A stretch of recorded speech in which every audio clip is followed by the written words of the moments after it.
Buenas tardes, ¿qué tal? El presupuesto del hambre ya tiene dictamen. Ese presupuesto que recorta la cultura, la educación y por supuesto también la calidad de vida en general de los argentinos, si hablamos de alimentos, en cualquiera de los ítems que toquemos. Ese presupuesto tiene ya dictamen favorable entre el oficialismo y los opooficialistas tipo Pichetto. Más o menos se pudo sacar adelante ese dictamen que ahora tendrá convalidación el próximo 14 de noviembre. Se produjeron algunas discrepancias, no entre la gente de Cambiemos y la oposición, sino entre Pichetto, el incalificable senador Pichetto, y su propia gente, la propia tropa que hasta ahora ha respondido a Pichetto, pero uno de ellos, Mayán, se le salió el cruce. Van a ver ustedes, está hablando Pichetto y aparece una mano diciéndole no, eso no nos está representando. Y Pichetto aclara que está hablando por sí mismo. En este marco es que se ha votado el dictamen que será considerado en el Senado el próximo 14 de noviembre. Lo que se vota en diputados se ratifica en el Senado, si es que hay voluntad política. Salvo que algunos quieren prender fuego en la pradera, y está bien. Es una estrategia. Hay algunos gobernadores que se han comprado el traje cubano de la revolución. Está bien, está todo bárbaro, está todo bárbaro. Está todo muy bien. No lo plantearon donde lo tenían que plantear, que era la Cámara de Diputados. Esta es la discusión de fondo.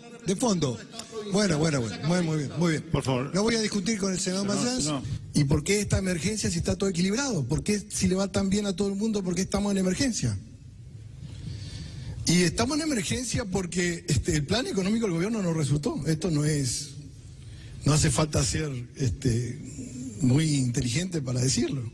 El año pasado usted estuvo acá con el tema del presupuesto también. Y parece que le erraron un poquito. ¿Qué personaje, Pichetto? Mayans, que está con él, que es de su bloque, le tuvo que salir al cruce. Le decía, no, eso no es así. Y después, cuando Pichetto decía, discútanlo en diputados, se veía la mano del senador Mayans diciendo, no, aquí lo tenemos que discutir. Bueno, el dictamen salió. Por personajes como Pichetto, un gobierno de este cuño puede prosperar. Y también por personajes como Rosenkrantz. Hoy Rosenkrantz y Hayton de Nolasco aceptaron la invitación de Mauricio Macri para almorzar, a solas casi. Allí están el titular, el presidente de la Corte Suprema de Justicia y Hayton de Nolasco. Un representante de las corporaciones, un hombre que abochorna, avergüenza a la justicia, como ayer decía el juez Arias, y una mujer que entregó el alma por un cargo importante de un familiar y para poder seguir siendo integrante de la Corte Suprema después de los 75 años y está dispuesta a lo que sea por el gobierno, incluido aquel pérfido 2x1 que había ideado justamente Rosenkrantz.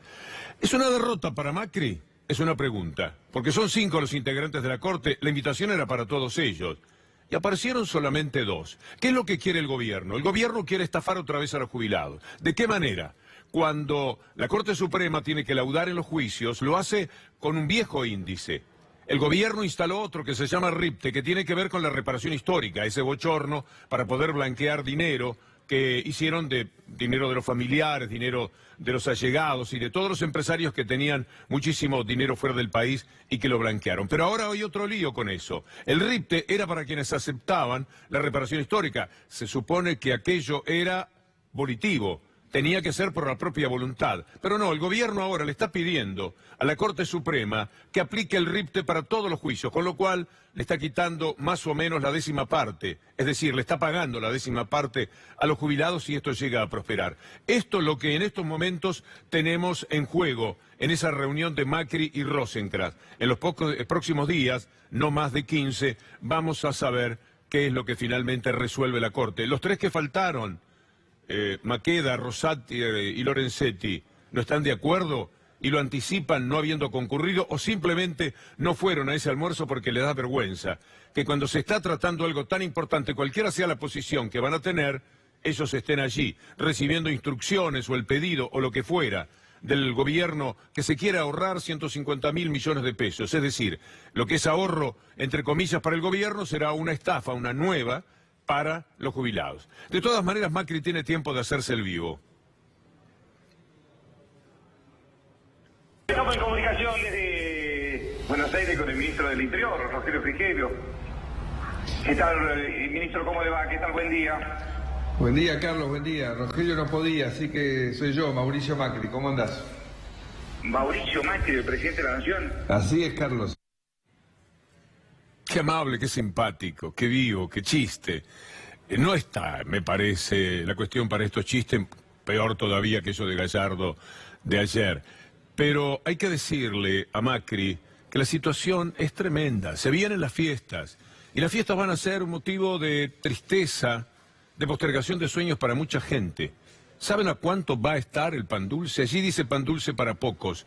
Es una manera de decir que va a haber que hacer un enorme sacrificio para poner el pan dulce en la mesa. Hoy Gastón Mora, que es un hombre muy importante entre los panaderos del conurbano, nos dijo esto. Una Navidad como creo que no se vive hace muchos años, una Navidad realmente preocupante, angustiante. El sueldo no le alcanza a la gente y lamentablemente estamos atravesando nuestro sector por una de la última década, una de las peores crisis. ¿Cuánto va a costar el pan dulce? Tenemos un estimativo de entre 500, 600, 350, según la cantidad de fruta seca, porque tenemos hoy un kilo de nueces está valiendo 350 pesos, tenés la almendra, tenés el cayú, a 650, 700 pesos, pesos más, pesos menos.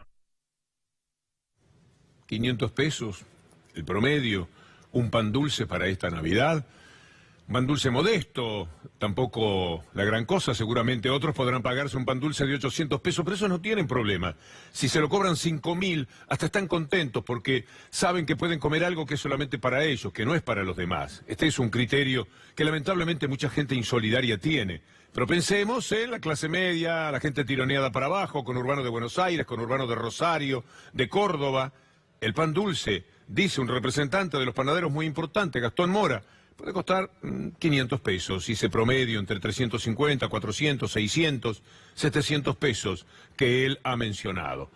Estaba pensando hoy que la CGT, bueno, esto que llamamos CGT, esa cúpula en la que quedan Daer y Acuña, acordó con el gobierno no hacer el paro, porque el gobierno le va a dar 2 bonos de 2.500 pesos cada uno en noviembre y otro en enero. Me quedé pensando que el bono de noviembre son 5 panes dulces. Quiere decir que la CGT ha entregado lo que era un paro de queja por todo lo que le está pasando al trabajador en la República Argentina por 5 panes dulces.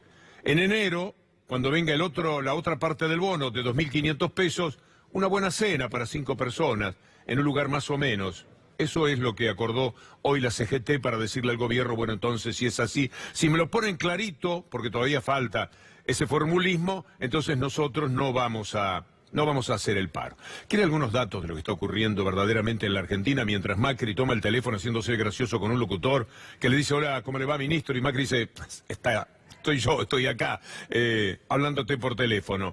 Mientras ocurren todas estas cosas tan graciosas, por ejemplo, la actividad industrial se ha ido a pique, 11,5%. Está la construcción de septiembre. Bueno, también tenemos que hablar de la construcción, pero después podemos ir por la industria. La construcción en septiembre ha bajado un 4,2%. Lo peor en 20 meses. Sigamos con las placas y vamos buscando el orden necesario. También hay otra cosa sobre la construcción. A ver, aquí viene la industria. Este es el cálculo de la industria en septiembre. Imagínese octubre, 11,5 más abajo. Sigamos con los indicadores económicos. Vamos buscando cada placa. La siguiente. Este es el derrumbe total de la economía, lo que nos permitimos mencionar. También hay sobre la construcción más, porque en la construcción se perdieron 5.000 puestos de trabajo en el mes de octubre y 30.000 desde junio. Ahí está la información. 5.000 empleos en octubre se perdieron en el mundo de la construcción. Ya suman 30.000 desde el mes de junio. Podemos ir a Chivilcoy. En Chivilcoy 600 familias están a punto de quedar en la calle porque cierra una fábrica que se llama Paquetá. Ya Gustavo Silvestre hacía esta cobertura anoche y con mucho dolor, porque toda vez que hay que dar este tipo de información era una pueblada, ¿eh? Ahí no estaban solamente los trabajadores de Paquetá que se van a quedar sin esa actividad. ahí estaba el pueblo de Chivilcoy, porque esta es la actividad más importante en una fábrica de calzado que tiene la población. Es decir, 600 sin trabajo implica mucho menos posibilidades para los comercios chicos, para el consumo, todo se debilita. Y todo es así a lo largo y ancho de la República Argentina. Vamos a hablar de Alpargatas en Catamarca, otro cierre de fábrica. También tiene que ver con el calzado, con la indumentaria. Podemos ir a Catamarca para ir mostrando poco a poco lo que está ocurriendo en la Argentina, que es muy doloroso. Y lo tenemos a Macri dando una explicación insólita. Le preguntan, el mismo locutor, periodista que estaba haciéndole la nota a Frigerio, pero apareció Macri tan gracioso, le pregunta sobre el cierre de Alpargatas en Catamarca. Y presten atención, por favor, a la respuesta de Macri. Acá en Catamarca hay algunas empresas que cerraron, ¿no? Hay mucha gente que quedó sin trabajo. ¿Hubo algún contacto, usted sabe, con la gente del gobierno, alguien, para ver cómo solucionar estos temas de gente, fábricas que han cerrado? Sí, hemos estado en contacto especialmente con la gente de Alpargatas, que era realmente un cierre que venía demorándose hace muchos años y no era viable el tema. Era realmente un cierre que venía demorándose hace muchos años y no era viable el tema.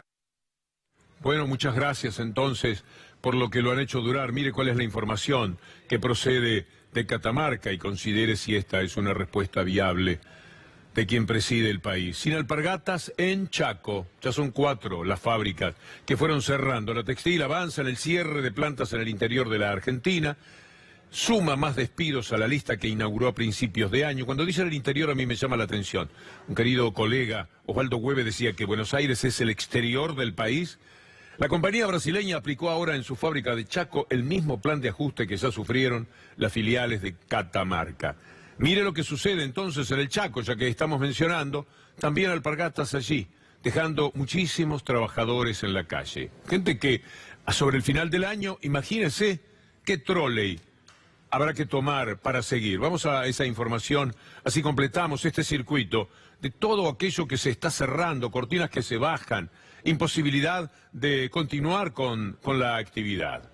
En ese sentido, una de las cosas dramáticas, porque usted se va a reír nuevamente, que suceden, es que así como Macri dijo, no, pero una fábrica que ya estaba para cerrar hace años, así que no se sabe qué es lo que quiso decir, como tampoco se entiende demasiado, qué es lo que pretende la que está por debajo de Macri, la vicepresidenta Michetti, cuando habla del trabajo que tenemos que gestionarlo por nosotros mismos. Hay que generar el trabajo, claro. O sea, hay que generarse uno mismo su trabajo, porque el trabajo tradicional de contrato, hay una empresa que te ofrece el trabajo, eso va a ser muy chiquito, porque casi todas esas empresas, que son empresas muy grandes y que son empresas que vienen a invertir realmente mucho dinero, en realidad, digamos, no tienen demasiada tecnologización y a lo sumo lo que va a pasar es que las pymes o los microemprendimientos le podrán vender y le podrán asistir con bienes y servicios a esas empresas. Pero vos tenés que generarte tu propio mercado. Lo tiene claro, ¿no? Como también nosotros podemos tener claro lo que está sucediendo con el crédito. ¿Quién puede producir sin un crédito que le permita calcular que sus ganancias le van a permitir vivir y además pagar ese crédito? Mire lo que está sucediendo en estos momentos cuando hablamos en el derrumbe total de la economía de los créditos. Aquí lo tiene. Al sector privado, el crédito registró una caída récord en el primer mes del Plan Sanleris. Los préstamos a las empresas se han contraído un 10%, casi un 11%. Los que piden es para poder sobrellevar los sueldos, no tienen más remedio y van haciendo una bola de nieve que en algún momento termina con la actividad de la propia empresa. Mira ahora lo que sucede con la clase media. El ajuste que impiadosamente cae sobre una clase media que tanto se había recuperado. ¿Cómo será que lo tiene que contar Clarín? El impacto de la crisis. La clase media empieza a ajustar en los gastos de salud y educación. Usted se acuerda que en los años 2012, 2013 la Argentina había duplicado la clase media. Había duplicado y más todavía la calidad de vida de los argentinos. Ahora es muy difícil. Por un lado la inflación, pero mucho más todavía los bajos salarios, lo que se han quedado para atrás. Los salarios están incidiendo fuertemente. Y habrá un mes de noviembre también muy complicado. Mira lo que pasa con la nafta, que ya sabemos arrastra a otras subas. Los combustibles, las ventas caen 8% interanual y hay 800 estaciones de servicio en peligro de cierre. Lo dice Gabriel Bornoroni, que es presidente de la Cámara de Expendedores. Bueno, lo vamos a escuchar más tarde porque tenemos otro Michetti muy especial, la vicepresidenta aclarándonos un poco este tema de la nafta, más nafta al incendio de la inflación. Presidenta, hay una mala señal y que tiene que ver con el posible aumento del 10% de los combustibles. Bueno, la verdad es que ahora lo que ha pasado con los combustibles es que lo que ha hecho el Estado es ser respetuoso y cómo se dice, y cumplir con la ley como habíamos pactado que fuera, que era a determinado nivel del mercado, el Estado se corre de ser el garante del precio porque justamente pasa a ser perjudicial para los ciudadanos, porque si el precio tiene que bajar y el garante está haciendo que el precio sea más alto, es una locura. Entonces, bueno, la ley justamente, la norma que de reglamentación de este tema decía, bueno, a determinado esquema del mercado, el gobierno se retira el precio. Y la verdad es que lo hace a favor del ciudadano, no en contra del ciudadano. Más claro hay que echarle nafta. Tenemos al señor Bornorino, que es presidente de los expendedores, está diciendo que 800 estaciones de servicio están en una situación dramática y que pueden cerrar. Por las 14 subas que tuvimos en lo que va del año, las ventas han caído un 8%. En la situación complicada hay 800 estaciones de servicio que están complicadas. Hay que hablar de lo que pasa también con el presupuesto de Buenos Aires, mucho hablar del presupuesto nacional, pero en Buenos Aires se está calculando un aumento del impuesto inmobiliario del 38%. Es importante consignarlo, porque allí también tenemos una dura pelea. Mire qué interesante.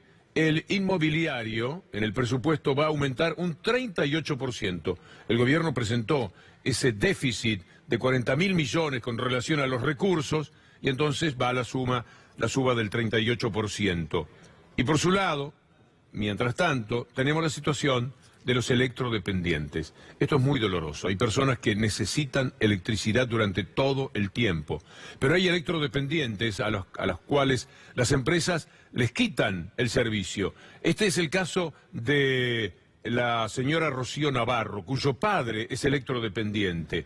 Le debe 16.000 pesos a Edelap y quedó al borde del corte de luz. La escuchamos. Mi papá, que tiene una discapacidad motriz, es electrodependiente. Desde julio que tenemos deuda porque tenemos facturas que son impagables. No tengo una buena entrada de dinero para poder ayudar a mis papás a pagar lo que es el suministro eléctrico. Mis padres tienen una jubilación mínima, que ahora una deuda de 17.000 pesos. ¿La empresa cuál es? Me cortaron la luz el día jueves hasta el día de ayer. Yo, la verdad, nosotros no podemos pagar 5.000 pesos de luz porque no lo gastamos. Si no se puede pagar. Entonces se nos juntaron las boletas porque son impagables. Con todo lo que le dan a las empresas, con los miles de millones, con la reparación histórica tipo Macri que le va a hacer el gobierno a lo que supuestamente les costó la devaluación a ellos, ¿no se dan por satisfechos? ¿Nada les alcanza? ¿Tanta codicia? Los electrodependientes son personas que puede decirse que están allí caminando por la cornisa en una situación muy pero muy dura.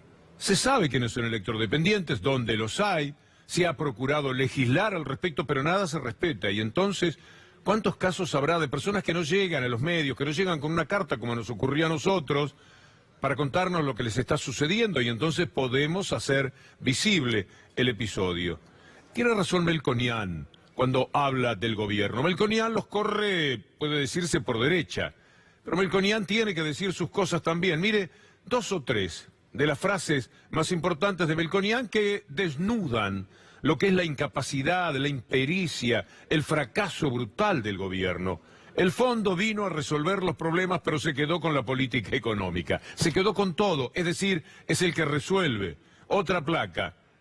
Se estaba incendiando todo y decidieron llamar al fondo, pero al bombero no se le puede pedir que cuide la mesada. Esto no es un programa económico. Esto es el bombero que vino a apagar el incendio y rompió la mesada de mármol.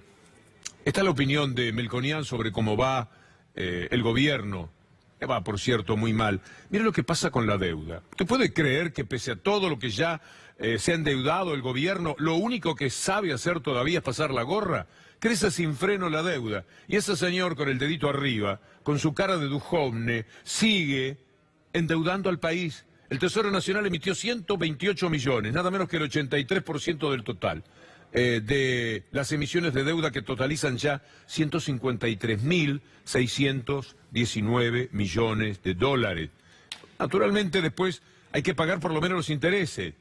Este es el presupuesto.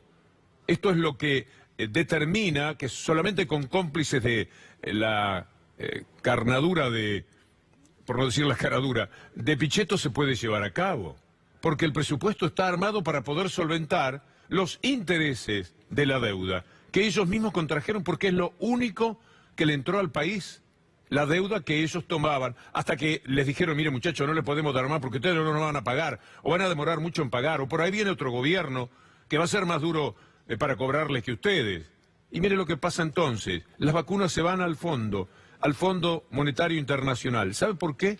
Porque lo que hay que pagar de intereses es 4,5 veces todo el presupuesto de vacunas de la República Argentina, 4,5 veces. Y para manejarlo como corolario de todo lo que sucede en estos momentos en la Argentina, cuarta marcha de personas con discapacidad durante el gobierno de Macri. Algo que no se vio nunca en la Argentina y que no se ve jamás en el mundo, porque ¿a quién se le ocurre ser cruel con las personas que tienen mayores padecimientos? No se puede entender. Este es el flyer para la invitación a las marchas. Podemos recordarlas si le parece, señor director, pero con esto ya es suficiente. Una marcha más. Las sillas vacías van a estar mañana a las 10 en la Plaza de Mayo. Marchas como estas, personas que tienen una discapacidad y sus familiares que son quienes tienen que contenerlos, quienes tienen que acompañarlos durante toda la vida, quienes deben hacerse cargo de gastos tremendos que son mucho mayores que lo poquito que les dan a las personas con discapacidad. No llega a 6.000 pesos. ¿A usted le parece que este puede ser el tema? Que tengamos que tener una marcha de las sillas y la dignidad, como nos permitimos decir allí, mañana a las 10 de la mañana. Y me olvidé de citar a los jubilados a propósito de lo de Rosenkrantz y Macri y Hayton de Nolasco de hoy. Hoy hubo una marcha al mediodía y mañana habrá otra marcha. Otra convocatoria al Congreso, no al presupuesto del Fondo Monetario Internacional. ¿Quiénes lo dicen? Los jubilados, que son algunas de las víctimas más propensas que hay. Y volviendo, esa marcha será al mediodía. A las 10 de la mañana, en cambio, en la Plaza de Mayo, estarán las personas con discapacidad, llevando su bandera, llevando su problema, y yo diría avergonzando, abochornando al gobierno. No les pasa nada. Nunca se asoman desde la Casa Rosada para ver, por ejemplo, este tipo de protestas. Las personas con discapacidad que no aguantan más, les quitaron, les robaron 170.000. El otro día había un diputado, ya hablamos de ese tema, no quiero que parezca una campaña contra él. El que lo sabe lo recuerda perfectamente, que hizo causa con el gobierno al que pretende integrarse, hablando contra las personas con discapacidad, no exactamente contra ellas, sino contra la pensión no contributiva que se les entrega. Es penoso lo que sucede. Mañana a las 10, si pasa por allí, téngalo en cuenta. A mí me parece que tenemos que ser participativos y solidarios con todo esto. Mientras tanto, el país va a gastar muchísimo dinero gracias a la gente de Clarín. Usted sabe que Mañeto, Clarín y Macri hicieron un negocio bestial, brutal, cuando combinaron Cablevisión y Telecom. Con eso se han quedado prácticamente con el 60% de teléfonos, de la comunicación, todo, lo tienen todo. Telefónica tuvo que invertir 500 millones de dólares en lo que al Grupo Clarín se lo dieron por chirolas. Entonces protestaron, fueron a defensa de la competencia. Es gente a la que también le aprieta el zapato por algún otro lado, por supuesto, la de Telefónica, porque si no, todavía van muy tranquilitos. Subieron la apuesta y ahora fueron a la Cámara Civil y Comercial. ¿Sabe dónde va a terminar esto? Si no se atienden los reclamos de Telefónica en el CIADI. ¿Sabe cuánto le puede costar a la Argentina? Cientos miles de millones de dólares. Es decir, todos pagaremos el gran negocio de Mañeto a costas de Macri y a costas de todos nosotros. El que se queda con todo, el que tiene presa a más de 30 personas, incluido cada uno de los directivos de este canal, ese hombre va a costarle enorme cantidad de dinero a la República Argentina, siempre igual. Todo lo que ocurrió en el 2001, 2002, toda la especificación, todo lo que se hizo, la ley de bienes públicos, etcétera, siempre fue para ellos. Licuaron una deuda que en aquel momento era de 21.000 millones de pesos, imagínese ahora. Pero ellos se permiten tener presos por una deuda de 8.000 millones pagable a quienes son los dueños de este canal. ¿Por qué no quieren que esté? Porque, entre otras cosas, pretenden que algunos periodistas que les dicen algunas cosas que no les gustan, tampoco estén, porque la verdad, si no es aquí, en la 750, en la 10, en la 1030, y si hay alguna excepción más, que por favor le pido disculpas, ¿dónde usted va a poder escuchar ciertas cosas? Con el tachín, la impertinencia permanente, los arreglos y los acuerdos de un establishment totalmente entregado a esa inmoralidad neoliberal que está asolando el mundo. Estamos pendientes de ver qué ocurre en los Estados Unidos. Atendíamos el informe de Matías Morales, porque allí se está jugando una parada importante para todo el mundo. Y yo, que tengo el temor además de que puede ganar Trump, imagínense cómo esto va a influir. Trump, Bolsonaro, Macri, Piñera. Es bravo, ¿eh? Es muy bravo. Y mientras tanto, toda la hipocresía y cinismo del mundo en el tema de los aportantes truchos. Los aportantes truchos es el dinero en negro, 160 o 170 millones de dólares, que nada más en la campaña del 2015 gastó el gobierno. Negreó dinero cada empresario que se lo dio y el gobierno, los que ahora son gobierno, se encargaron de blanquearlo. Ahí está la información. Aportes falsos piden que la Cámara Electoral defina el caso. ¿Sabe por qué? Porque quieren que sea un tema electoral nada más. No quieren que Kreplak, el juez platense, y Casanelo, el juez de la Ciudad de Buenos Aires, investigue todo lo que se refiere al blanqueo de dinero que hizo el PRO durante la campaña. Así están las cosas. Las seguimos mañana si Dios quiere. Muchas gracias.